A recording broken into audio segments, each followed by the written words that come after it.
Now, on another matter, as I said, the Democrats' fixation with impeachment has pushed critical governing priorities right into the 11th hour. Just yesterday, after months of delays and hostage-taking, House Democrats finally approved an NDAA conference report.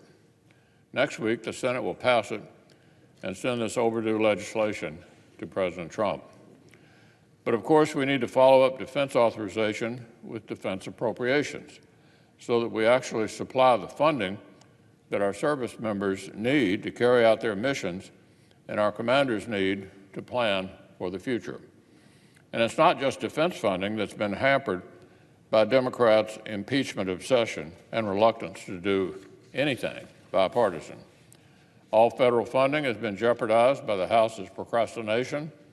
That includes critical domestic programs with implications for every one of our colleagues and all of our constituents.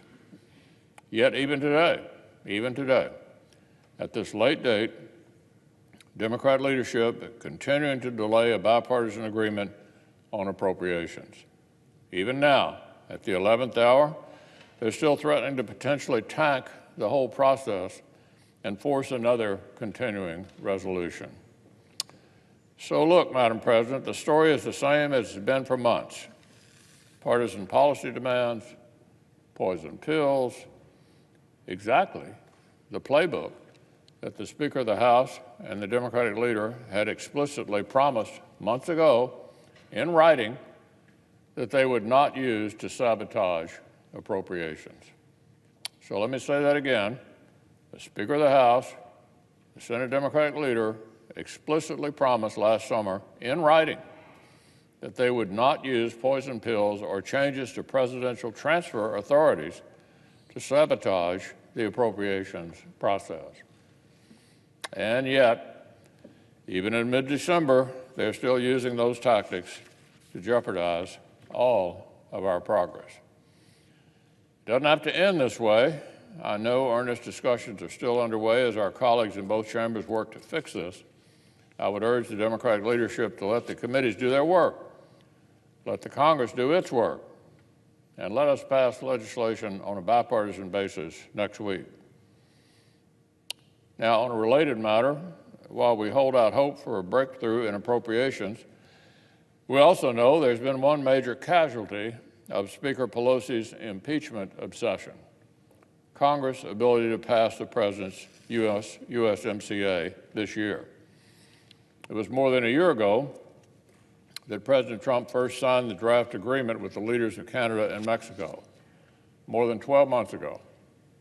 That's how long House Democrats dragged their heels on the USMCA and kept 176,000 new American jobs on ice.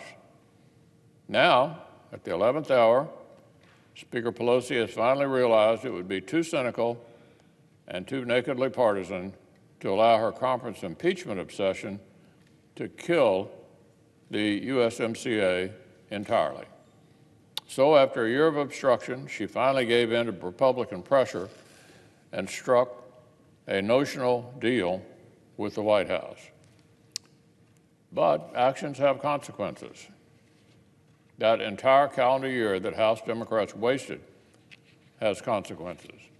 The Speaker's action was so belated that the administration is still in the process of writing the actual bill.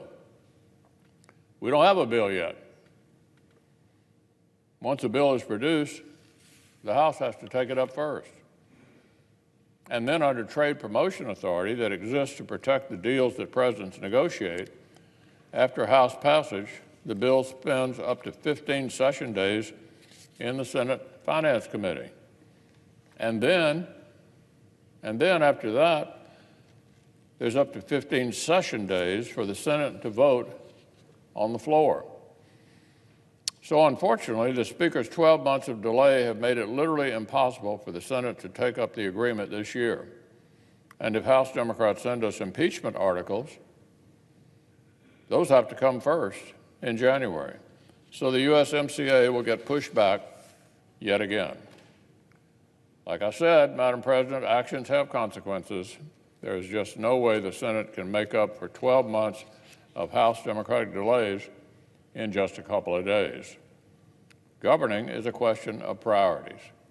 Speaker Pelosi failed to make this trade deal a priority for the entire year, and we're now bound by the time requirements of TPA to protect the agreement here in the Senate. Now, one final matter, speaking of priorities, listen to what the House Democrats are prioritizing. Listen to what they're doing today while all of this crucial legislation goes unfinished. More Judiciary Committee hearings about impeaching the president. And on the floor, a vote on yet another far-left messaging bill with literally no chance of becoming law.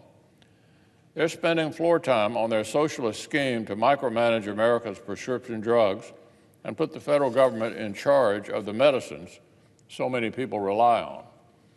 The Speaker wants to take us down the road of nationalizing an entire industry and imposing Washington's stifling influence on the life sciences sector that produces life-saving cures. Never mind the fact that this far-left messaging bill has zero chance of passing the Senate and that President Trump has already threatened to veto it. We know by now that political performance art takes precedence over bipartisan legislation where this Democratic House has been concerned. So, Madam President, I hope these stunts come to an end soon. I hope the House finds time to finish negotiating the things we actually have to pass, the funding of the government. I hope we can do that in good faith. I hope our Democratic colleagues join Republicans at the table, and let's get the American people's business that must be done accomplished.